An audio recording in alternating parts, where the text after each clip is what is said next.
24 na oras na isinasagawa ang operasyon upang mahanap ang 4 na mga minero na natrap sa loob ng isang tunnel sa may bahagi ng Sumag River sa Omiray, General Nakar, lalawigan ng Quezon.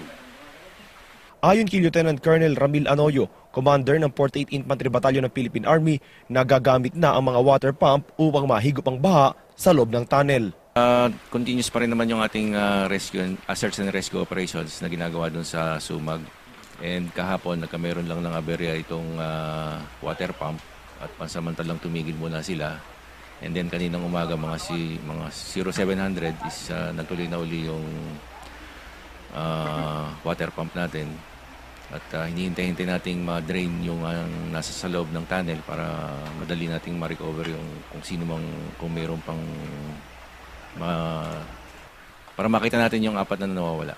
Katulungan niya ng kanilang mga tauhan ang mga rescuer mula sa Philex Mining at Cabdil International Construction para mahanap ang 4. Aminado naman si Anoyo na nahihirapan sila sa paghahanap sa mga nawawalang manggagawa. Medyo mahirap pero kinakailangan nating makuha kagad yung 4 na nawawala eh.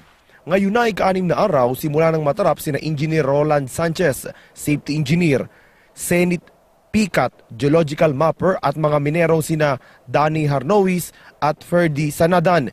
Pipilitin din ngayon na mailipad ang bangkay ni Simeon Sigod at David Giyagi Jr.